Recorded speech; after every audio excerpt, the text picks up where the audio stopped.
ఇప్పుడు పిల్లకాయల్ని చదివేసే దాంట్లో కాలువాసి భాగం చదువున్నా కూడా స్కూల్ టాపర్ అయిపోయి ఉంటామేమో అని తెగ ఫీల్ అయిపోతూ ఉంటాం ఒక్కొక్కసారి. లేకపోతే మనం చదివేటప్పుడు కూడా ఇంత టెన్షన్ పడలేదు, ఇంతలా చదవలేదురా బాబోయ్. ఇప్పుడు చదివేస్తున్నాం చూడు, మనం నేర్చుకోలేని అర్థాలు పదాలు అన్ని కూడా ఇప్పుడు నేర్చేసుకుంటూ ఉన్నాం. ఒక్కొక్కసారి డౌట్ వస్తుంది, వాళ్ళకి చదువు చెప్పిస్తూ ఉన్నామా లేక మనమే చదువు నేర్చుకుంటూ ఉన్నామా అనేసి. కానీ మన అమ్మా నాన్న కూర్చోబెట్టి చదవబెట్టుంటే మేము స్కూల్ టాపర్ అయిపోయి ఉంటాం తెలుసా అని కూడా విర్రవీగుతూ ఉంటాం. ఇప్పుడు పిల్లలకి ఎగ్జామ్లు టెస్టులు పెట్టారనుకో, ఫస్ట్ భయపడి ఉలిక్కిపడి లేసేది మేము. వాళ్ళు చూస్తేనేమో హాయిగా పడుకుని ఉంటారు. ఎగ్జామ్ కి ఏ క్వశ్చన్ అండ్ ఆన్సర్స్ వస్తుంది, ఎగ్జామ్ కి ఏ గ్రామర్ ఇస్తారు, ఎగ్జామ్ కి ఏ పోయమ్స్ ఇస్తారు, ఓరల్ లో అడిగితే ఎలా ప్రిపేర్ అవ్వాలి, ఇలాగా ఏ టు జెడ్ తెలిసి పెట్టుకుంటాం. క్వశ్చన్ పేపర్ మనకిచ్చినా కూడా కన్ను మూసుకొని రాసేసి వచ్చేస్తాం, అంతలా ప్రిపేర్ అయి ఉంటాం అనమాట. అప్పుడు కూడా అనిపిస్తుంది ఎగ్జామ్ మనకా వాళ్ళకా అనేసి. వీళ్ళకి చెప్పించే దాంట్లో కొన్ని అడ్వాంటేజ్లు ఉంది, కొన్ని డిస్అడ్వాంటేజ్లు ఉంది. అడ్వాంటేజ్ ఏంటంటే వాళ్ళకి చదివిచ్చే దాంట్లో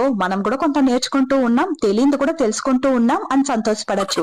కానీ డిసడ్వాంటేజ్ ఏంటంటే వీళ్ళకి చెప్పించి ఒకటి తల్లో ఎంటకలన్నా రాలిపోతుంది, లేదా ఉండే ఎంటకలన్నీ తెల్లగా అన్నా మారిపోతుంది. ఇదిదా మనకుండే డిసడ్వాంటేజ్. అబ్బా మనం అనుకుంటాం కామ్ గా చెప్పిద్దాం, చిన్న పిల్లలు కదా వాళ్ళకి అర్థం కాదు కదా, ఒకటికి 2 సార్లు చెప్పిద్దాం నిదానంగా, ఎందుకు అరవడం కొట్టడం అని అనుకుని కూర్చుని చెప్పించడానికి స్టార్ట్ చేస్తాం. కానీ వాళ్ళు మనల్ని నిదానంగా చెప్పనిస్తారా? ఒక 5 నిమిషాలు నిదానంగా వింటారు, ఆ తర్వాత స్టార్ట్ అవుతుంది. చేసే ఇరిటేషన్ కి రుద్ర తాండవమే. ఇంకా ఏంటి, నేను చెప్పేది నిజమే కదా, మీ ఇంట్లో కూడా ఇలానే ఉంటారా?